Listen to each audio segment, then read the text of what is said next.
EP นี้พวกเราสิมาเว้าหัวข้อเกี่ยวกับความสนิทในวงเล็บเราและหมู่หลังจบ ทุกคนรู้ดีว่าถึงช่วงเวลาในหัวโรงเรียนมันกลายเป็นความผูกพันในระยะเวลา7 ปี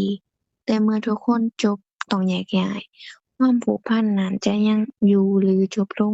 จะมีความคิดว่าแนวใดจะยังอยู่หรือจบลงก็คือ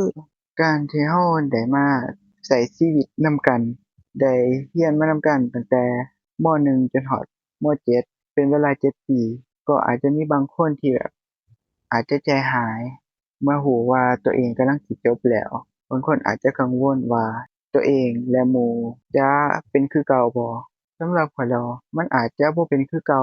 100%เพราะว่าต่างคนต่างไปก็คล้ายๆกับที่เจ้าเคยเว้าว่าเมื่อ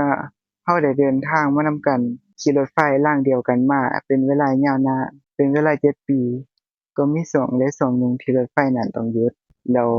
ก็คือเราก็ต้องแยกทางกันไปตามความฝันของตัวเองสิ่งที่จะกล่าวมาก่อนหน้านั้นมันก็แบบมันอืมก็ถูกต้องตามความจริง แต่ว่าบางคนเลือกที่จะแบบสานต่อความสัมพันธ์เช่นกลุ่มคนหนึ่งเช่นในกลุ่มอาจจะไปเรียนต่อในคณะเดียวกันหรือว่าในอืมสายงานเดียวกัน แต่ว่าก็มีอีกกลุ่มหนึ่งที่แบบกระแจกกระจายกันออกไป แต่บ่ได้หมายความว่าเขาและพวกเขานั้นจะบ่ได้ติดต่อแต่บ่ได้ติดต่อหากันประมาณนี้ แม่นนะแต่ถึงจะกระแจกกระจายกันแต่ว่าก็ยังสามารถติดต่อหากันได้ก็คือแบบบ่ว่าจะเป็นการแชตหรือโทรก็ในตอนนี้เราก็เรียนจบมาแล้วก็ยังติดต่อหากันแม่นอยู่แม่นบ่แม่นส่งคลิปตลกคิดตลกจั่งซั้นจั่งซี้มีอิหยังก็มาแชตหากันถึงมันจะแบบเป็นแชตที่สั้นถึงจะบ่ได้ยาวคือแต่ก่อนแต่ก็ยังถือว่าเรายังมีการตอบโต้หากันอยู่ที่บ่ให้มันแบบ แม่น freeze หรือเงียบไปเลย ถึงอาจจะมีบางครั้งแม่นที่แบบแม่นติดๆดับๆแหน่แต่ว่ามันก็ยังแบบจิตอยู่นะ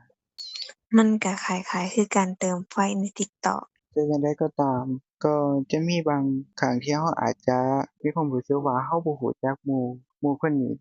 ดีเท่าแต่ก่อนแต่มันก็บ่แม่นเรื่องแปลกเพราะว่าการที่เรารู้จักกันก็ญ้อนว่าเราได้อยู่ในช่วงเวลาอันนั้นนำกันโดยบ่รู้ว่าอีกฝ่ายกำลังมีการเปลี่ยนแปลงหยังอยู่แต่เมื่อเราแบบได้แยกกันแล้วเราก็มีความรู้สึกว่าอีกฝ่ายนั้นมีการเปลี่ยนแปลงเป็นคนละคนกันแต่ก็บ่ได้หมายความว่าเขาบ่แม่นหมู่เราแม่นบ่ แม่นแม่นแม่นตัวแท้ก็ยังเป็นหมู่เราคนเก่าแหละต่างแต่ว่าเขามีการแบบคันเป็นโทรศัพท์เครื่องหนึ่งก็มีการอัปเดตฟีเจอร์ใหม่ที่เสริมขึ้นมาแต่ก็บ่ได้หมายความว่าบ่แม่นโทรศัพท์หน่วยเก่าที่เราเคยใช้หรือเราเคยรู้จักแม่นว่าบ่แม่นแม่นถูกเจ้าต้องเจ้าคิดว่าแน100%วใดเพราะว่าต่างคนต่างมีหนทางที่ต้องเดิน แต่ว่าในระหว่างทางที่เดินนั้นเราก็สามารถมีโอกาสมาบรรจบกันอีกได้ ถึงอาจสิเป็นช่วงระยะเวลาสั้นแต่ก็ๆแต่ว่ามีค่าข้อยเชื่อว่าแม่นเวลานั้นมีค่าถึงบางช่วงเราอาจจะบ่เข้าใจกัน แต่สุดท้ายแล้วเราก็สิกลับมาเว้านำกันคือเก่าดังคำเว้าที่ว่า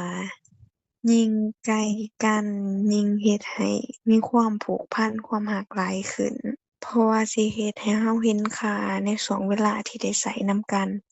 ถ้ามีโอกาสมาเจอกันหั้นนะ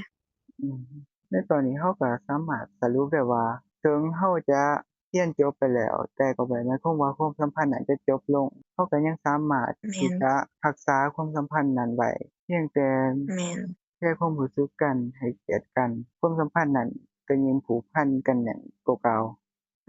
ต้องขอบใจทุกคนที่เข้ามาเบิ่งรายการน้อยๆของพวกเราและหวังว่าทุกคนจะอยู่นำพวกเราจนพวกเราเติบโตขึ้น